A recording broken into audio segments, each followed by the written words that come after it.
નેપાળમાં ફસાયેલા અમદાવાદના 14 દંપતી પરત ફર્યા છે। ગઈકાલે રાત્રે વતન પરત ફરતા હાશકારો અનુભવ્યો। નેપાળમાં ચાલી રહેલી હિંસા વચ્ચે મોતને હાથ તાળી આપી તેઓ વતન પરત ફર્યા। જે હોટલમાં રોકાયા હતા એ હોટલ પણ સળગાવવામાં આવી। પર્યટકોને પણ માર મારી લૂંટ કરવામાં આવી હતી। પરિવારને નેપાળમાં જીવતા જીવ મોત જોઈ પરત ફરેલા પ્રવાસીઓએ ભગવાનનો આભાર માન્યો। દંપતીએ નેપાળની ભયાનક સ્થિતિ TV13 ગુજરાતી સાથે વર્ણવી। નેપાળની સ્થિતિ વર્ણવતા પરિવારના ચહેરા પર ડર જોવા મળ્યો। અમદાવાદથી નેપાળ પ્રવાસે ગયેલા પરિવાર જીવના જોખમે પરત ફર્યા।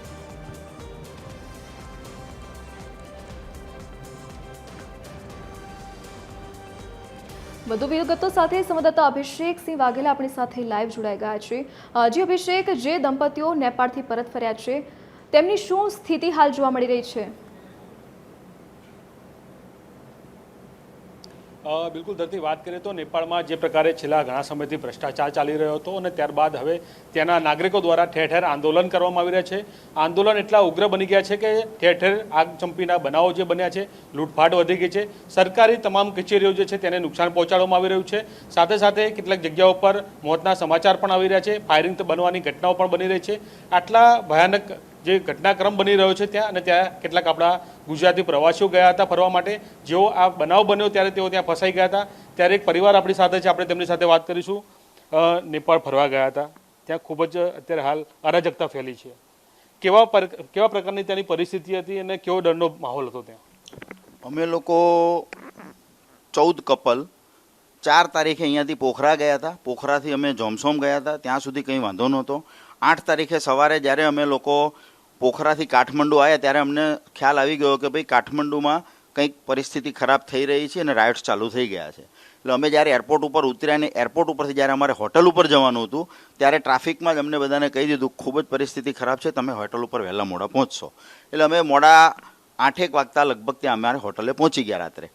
પછી સૂઈ ગયા। બીજે દિવસે સવારે અમારે જવાનું હતું પૂજા કરવા માટે પશુપતિનાથ મંદિરમાં। એટલે બધું નક્કી કર્યું, પણ રાત્રે જ મેસેજ આવી ગયો કે ભાઈ આવતીકાલ સવારે કર્ફ્યુ છે, કોઈ બહાર નીકળશો નહીં, બધા હોટલમાં જ રહેજો। એટલે અમે લોકો કોઈ બહાર નીકળ્યા નહીં, હોટલમાં જ રહ્યા। સવારે નાસ્તા પાણી કરી અને બપોરે લગભગ અમને એમ થયું ચલો ભાઈ બહાર અવાજ બહુ આવી રહ્યો છે, ચલો જોવા જઈએ આપણે। તો જ્યારે અમે લોકો ગેટ તરફ ગયા અને ગેટ ઉપર જઈને જોયું તો ખૂબ માત્રાઓમાં માણસો ટોળાઓમાં નીકળી પડ્યા હતા અને તોડફોડ જે આવ્યું એને તોડફોડ કરવાનું। દરેકના હાથમાં હથિયારો હતા, તલવારો હતી, એ લોકોની પેલી ખુપરી કે ને ખુપરી, એ ખુપરીઓ હતી બધાના હાથમાં, એ બધા લઈને બસ તોડફાડ કરતા। અમને લોકો અંદર હતા એટલે અમે સેફ હતા, પણ એવું વધારે પડતું વાતાવરણ બગડ્યું એટલે અમારા સિક્યુરિટી વાળા કહ્યું તમે લોકો રૂમમાં જતા રહો। એટલે અમે લોકો પાછા દોડીને બધા અમારી રૂમમાં જતા રહ્યા। સાંજે 6 વાગ્યા સુધી અમને કોઈ મુશ્કેલી નહોતી। સાંજે 6 વાગ્યા પછી જે આ ઝેન્ઝી પ્રોટેસ્ટરો હતા એ બધા જ આવી ગયા હતા અને નીચે રિસેપ્શનમાં માથાકૂટ કરવાની તૈયારી કરતા હતા। એટલે અમે રિસેપ્શનમાં બેઠા હતા, અમારી દરવાજા બધા લોક કરી દીધા। કસીનો તો એ લોકોએ સવારથી જ લોક કરી દીધો હતો હોટલનો। અને પછી અમને કહેવામાં આવ્યું ફટાફટ તમારા રૂમમાં જતા રહો, મહેરબાની કરીને કોઈ રૂમમાંથી બહાર નીકળશો નહીં। એટલી વારમાં અમે ઉપર ચડીને દોડે ત્યાં સુધી એ બધા નીચે રિસેપ્શનમાં આવી ગયા હતા અને રિસેપ્શનમાં એ લોકોએ તોડફોડ ચાલુ કરી દીધી હતી, લૂંટફાટ ચાલુ કરી દીધી સ્ટોરમાંથી ને બધેથી। જી બિલકુલ, તોડફોડ કરવામાં આવી હતી। આપણી પાસે કેટલાક વિડીયો પણ છે ત્યાંના, હું કેમેરામેનને કહીશ કે બતાવે, અમારા જે સહયોગી કેમેરામેન છે નીતિનભાઈને કહીશ કે ખાસ કરીને બતાવે કે કેવા પ્રકારની ત્યાં પરિસ્થિતિ છે। હોટલમાં જે હોટલમાં તેઓ રોકાયા હતા તે હોટલનો પણ આખી હોટલ જે છે તે બાળવાનો પ્રયાસ કરવામાં આવ્યો હતો, બાળી નાખવામાં આવી હતી। જોઈ શકાય છે કે દ્રશ્યમાં હું માંગીશ કે જોઈ શકાય છે કે આખી હોટલ જે છે તે આ એ હોટલ છે કે જ્યાં આ પરિવાર જે છે તે રોકાયો હતો અને પરિવાર જે રોકાયો હતો તે જગ્યા જોઈ શકાય છે કે આખી હોટલ જે છે તે સંપૂર્ણ બાળી અને આખી બાળીને ખાક કરી નાખવામાં આવી છે। સાથે સાથે કહી શકાય કે આ જે તમામ પરિવારો ગયા હતા તે પોતે જીવતા જીવ કે મોત જોયું હોય તે પ્રકારનું પણ સામે આવી રહ્યું છે। દ્રશ્યમાં જોઈ શકાય છે કે આ એ જગ્યા છે કે જ્યાં આ પર્યટકો, આ પરિવારજનો જે છે તે રોકાયા હતા। અને ખાસ કરીને વાત કરીએ તો આની અંદર મહિલાઓ પણ સાથે હતા। મહિલા સાથે પણ આપણે વાત કરીએ કે કેવા પ્રકારની ત્યાં આખી પરિસ્થિતિ હતી। મહિલા તરીકે તમે ત્યાં પર્યટકમાં ગયા હતા અને ત્યાં આખી પરિસ્થિતિ ખૂબ જ અરાજકતા ફેલાઈ હતી। તમને કેટલો ડર હતો અને કેવો માહોલ હતો ત્યાં? ડરની તો વાત જ ના કરો, બહુ જ ડર હતો। જ્યારે અમે રૂમમાં હતા ત્યારે અમને આટલી ખબર નહોતી કે અમારી સાથે આવું થશે અને અમે જ્યારે અંદર રૂમમાં હતા ત્યારે સેફ હતા, પણ આપણને એમ હતું કે એ લોકો કંઈ કરશે નહીં, અમે ખાલી રૂમમાં પુરાઈ રહીશું। પણ જ્યારે એ લોકોએ અમારો ડોર તોડવાની કોશિશ કરી ત્યારે અને જ્યારે ડોર તૂટ્યો અમારો ત્યારે અમને એમ જ હતું કે હવે અમે બચી નહીં શકીએ અને અમારી એટલી ખરાબ પોઝિશન હતી કે હું અત્યારે વર્ણવી જ નથી શકતી અમારી પોઝિશન કે આગળથી અને આગળથી એ લોકોએ ડોર તોડ્યો અને 10 જ મિનિટની અંદર પાછળની બારીમાંથી આખા મોટા ને મોટા પથ્થરો ફેંકી અને એ લોકોએ અમારો ડોર તોડી નાખ્યો છે. બિલકુલ ત્યાંના જે નાગરિકો દ્વારા ત્યાંના જે તોફાન લોકો કરવાવાળા હતા તે લોકોનું આ હું કેમેરામેનને કંઈ દ્રશ્ય બતાવું કે આ તેમના રૂમના દ્રશ્યો જે છે કે જ્યારે આગ ચંપી બની તે પહેલાંના આ દ્રશ્યો જે છે કે જ્યાં તેઓ તમામ ટોળા જે છે તે આ લોકો લોક તોડીને જોઈ શકાય છે કે સામાન જે છે તે આ તમામ સામાનને તોડીને અંદરથી લૂંટફાટ જે છે તે કરવામાં આવી રહી છે. એટલે કે ભયંકર અરાજકતા ત્યાં ફેલી છે. ત્યાં પ્રવાસીઓ પણ સુરક્ષિત નથી. ત્યાં ક્યાંક તે પ્રકારનું ત્યાં હાલ જોવા મળ્યું છે. સાથે અન્ય પણ હતા આપણી સાથે, તેમની સાથે વાત કરીશું. તમે પણ હતા, ખાસ કરીને ત્યાં ફરવા માટે ગયા હતા, કેટલો ડરનો માહોલ હતો, શું કહેશો? હું કેનેડાથી સ્પેશિયલ અમારું આ ફ્રેન્ડ ફેવર એવર ગ્રુપ છે, તો એ સ્પેશિયલ જાત્રા માટે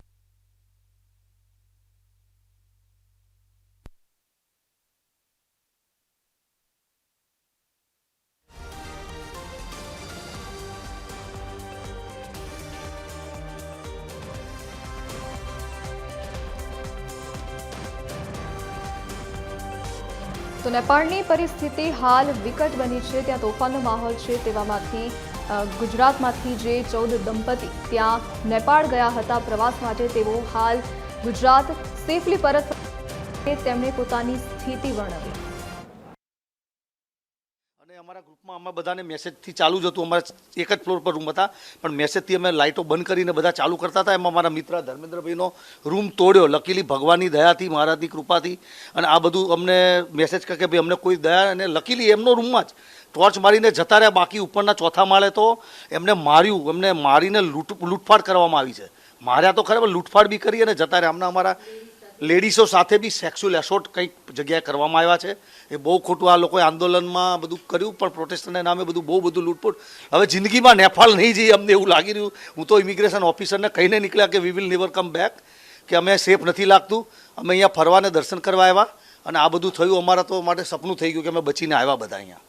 બિલકુલ, એટલે કે આંદોલનકારીઓ જે છે તે તોફાન કરતા હોય, પરંતુ આ પ્રકારનું જે નુકસાન જે છે તે ન કરવું જોઈએ, કેમ કે મહિલાઓ પણ ત્યાં સલામત નથી. તે પ્રકારની વાત અત્યારે મળી રહી છે. અન્ય પણ મહિલા છે, આપણે તેમની સાથે વાત કરીએ. તમે પણ પ્રવાસમાં ગયા હતા, કેવો અનુભવ રહ્યો તમારો અને કેવી રીતે બચીને પાછા આવ્યા?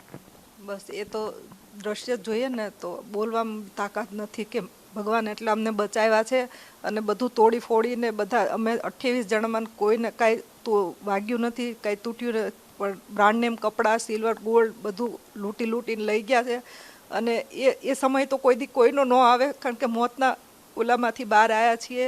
અને બસ હવે કોઈ દી નેપાળ નહીં જઈએ એવું આમ અંદરથી થઈ ગયું છે. અને બધા એટલા ડરી ગયા છે કે એમ થાય કે બસ જિંદગીમાં ભગવાને અમને બસ એને બહુ સહાય કરીને અમારી ઉપર કૃપા કરી છે. બસ જે બિલકુલ જોઈ શકાય છે કે જે પ્રકારે ત્યાંની સ્થિતિ વર્ણતા તેમની આંખોમાં જે છે તે આંસુ આવી ગયા છે.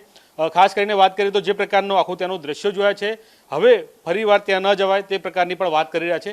એટલે કે ત્યાંની જે પ્રકારની પરિસ્થિતિ જોવા મળી છે, ભયંકર પરિસ્થિતિ જોવા મળી છે. અને આંદોલન જે છે તે અત્યારે પણ હાલ આંદોલન જે છે તે ચાલુ છે. સાથે અન્ય પણ છે જે પર્યટક આપણી સાથે જે ત્યાં ફરીને આવ્યા છે, આપણે તેમની સાથે વાત કરીશું. ફરીને આવ્યા છો તમે, કેટલા લોકો હતા અને સ્થિતિ આપણી જાણી લીધી આખી કે કેવા પ્રકારનું વાતાવરણ હતું? પાછા કેવી રીતે આવ્યા તમે લોકો ત્યાં? પાછા અમે ઓફિસ, આ જે હોટલ હતો ને, જે હોટલનો જે સ્ટાફ હતો, એનો મેનેજર, એના રિસેપ્શનિસ્ટ, એ બધા મિલિટરી સાથે અમને હેલ્પ કરવા માટે આવ્યા. અને એ લોકોએ અમને દરવાજા ખખડાવીને કીધું કે તમે બહાર નીકળો, અમે હોટલનો સ્ટાફ છે, કોઈ ચિંતા ના કરો, તમને કોઈ કશું જ નહીં થાય. મિલિટરી અમારી સાથે છે, ફોર્સ અમારી જોડે છે, તમે બહાર આવો. ખખડાયું 4-5 વખત એ લોકોએ કીધું. ત્યાર પછી અમે લોકો 1 બાય 1 બધા રૂમવાળા અમે બહાર આવ્યા. એ વખતે ત્યાંના જે મેનેજર હતા એણે કીધું હું મેનેજર છું હોટલનો અને સ્ટાફ અમારી સાથે છે, તમે ફટાફટ તમારું જે કંઈ પાસપોર્ટ, પૈસા, કિંમતી વસ્તુ તમે લઈને તમે ફટાફટ તમે બહાર નીકળો. અને બહાર તમે એક જગ્યાએ તમે આવી જાઓ, અમારી સાથે આવો, તમારું લગેજ અહીંયા રહેવા દો, તમારું કિંમતી વસ્તુ જે છે એ વસ્તુ તમે બેકપેક કરીને તમે સાથે લઈ લો, બાકી લગેજ અહીંયા છોડી દો. લગેજની જવાબદારી અમારી. તમને બીજે દિવસે અમે જે બીજી હોટલમાં તમને શિફ્ટ કરીએ છીએ અત્યારે સેફ જગ્યાએ, ત્યાં તમને સામાન તમારો મળી જશે. અમે એ વખતે અમે બધા પહેરે કપડે અમે બધા બહાર નીકળ્યા. અમે ત્યાં અને એ વખતે અમને જે બહારનું જે અમે દ્રશ્ય ત્યાં જોયું એ વખતે એટલું ભયંકર ખરાબ દ્રશ્ય હતું. વાત કરીએ તો આખી પરિસ્થિતિ જે છે તે જોવા મળી કે આખી ત્યાં પરિસ્થિતિ હતી. હોટલને ઠેર ઠેર આગ ચાંપીના બનાવો જે છે બનાવે છે. કેટલાક પર્યટકો જે છે તે ગુજરાતના તે પાછા આવી ગયા છે, પરંતુ હજુ પણ કેટલાક પર્યટકો ત્યાં છે. તો સરકારને પણ એ પ્રકારની પહેલ કરે અને વહેલી તકે તે લોકોને પોતાના વતન પરત લાવવામાં આવે, પોતાના પરિવારને શાંતિથી તેઓ પોતે પરિવારને મળી રહે, તે પ્રકારની અત્યારે હાલ જે ત્યાંના જે પર્યટકો જે છે તે માંગ કરી રહ્યા છે. જે અભિષેક વિગત સાથે જોડાવા બદલ આપનો આભાર. તો જે પર્યટકો પાછા વતન પરત ફર્યા છે તેઓએ પોતાની સ્થિતિ વર્ણવી.